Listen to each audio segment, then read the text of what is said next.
Hello, my name is Charles Cherney. I'm a resident and real estate agent in Cambridge, Massachusetts. And in this video, I'm going to look at pros and cons of living in Cambridge, Massachusetts. Let's start with the cons. First on my list is parking. Residential street parking is challenging. For the most part, city streets in Cambridge are narrow and parking on them is difficult. First, you've got to have a residential permit to park on most streets, which you purchase each year. And the only time that's not true is on Sundays when anyone can park on a city street. It's difficult to find a parking space. It's parallel parking. You've got to be a smart, fast, and efficient parker to put your car in a space. They're not always readily available, especially closer to one of the squares. Number 4 on my list is rush hour traffic. It can be tough to get around by car in Cambridge at rush hour. There's certain clog points like Mass Ave in North Cambridge or Fresh Pond Parkway near Alewife T Station and the Rotaries, where morning and afternoon rush, it really gets backed up and you can go nowhere. Over the last so many years, the traffic, it seems, in Cambridge, as in many parts of the country, has gotten worse. And so you've got to sort of brace yourself for rush hour traffic realities. Third on my list is particular pet peeve. The city put in some bike lanes between Inman Square and Harvard Square, as well as, and that's on Cambridge Street, as well as in the heart of Harvard Square on Brattle Street. And what they did was they took the cars parked along the curb and jumped them out into the middle of the street to put the bike lane where the cars used to park, and just doesn't seem to work to me. I'm all for bike lanes and for making room for bikes, but these bike lanes, it seems crazy to me that you'd pull the car off the curb.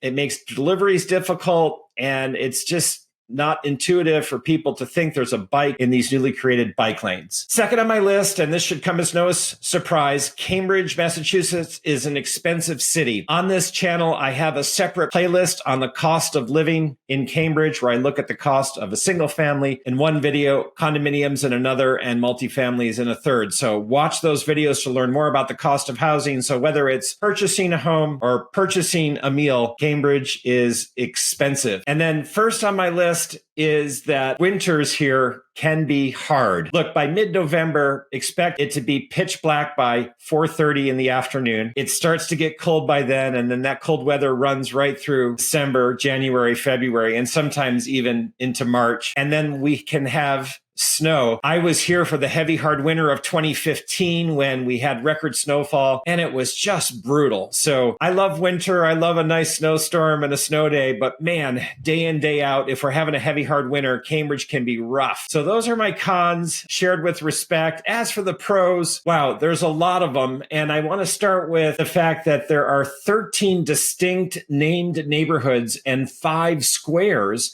that give Cambridge, Massachusetts its identity. So we're not just one place, we're many places, and there really is a distinctive neighborhood feel. So West Cambridge is not the same as East Cambridge, and that's not the same as Cambridgeport. There's all sorts of neighborhoods, and I've got a playlist on this channel where you can learn about all of them. Same goes for the squares. You know, Harvard Square is the most famous, but it's a whole lot different than Central Square, and that's a whole lot different than Inman Square, where I live. So check out my playlist on the squares of Cambridge to learn more about them. Love the diversity of the city neighborhoods and squares. Next on my list of pros is proximity to water, specifically Fresh Pond Reservation. That's a 155-acre kettle hole surrounded by 160 plus acres of park and pathway. And it's a destination for me to walk around the pond, to see the pond, to be near that water is wonderful, as is to be near the Charles River. Cambridge borders the Charles River. And if you're down on Memorial Drive in Cambridge, you're right next to the Charles River, and you can see the crew teams for Harvard and other universities practicing, and various pleasure craft and kayaks go by. It's great to be near the water in Cambridge. Number 3 on my list is that the city of Cambridge has great parks. So whether it's the largest green space, which is Danehey Park, with some green space, pathways, and playing fields, a hidden jewel like Sacramento Field set back from the street, or a pocket park like the one at the end of my street outside of Inman Square, Elm Street Plaza, the city just has great parks, and they take care of them, and they're enjoyed by the residents and visitors alike. So love the parks that define the city of Cambridge. Number 2 on my list are Harvard and MIT. Look, Harvard University and MIT are huge campuses. They have robust offerings and programs for their students and the general public, and they are a big part of what make Cambridge, Cambridge. The students come in every year and add new life to the city. There's so much going on. I'm a Harvard graduate. I feel grateful to have gone there, and I appreciate the opportunity to still participate in all that the university offers. And now living closer to MIT, I've come to appreciate MIT, its campus, all that's going on there. So love Harvard and MIT and the large part they play in the identity of the city of Cambridge. And then first on my list for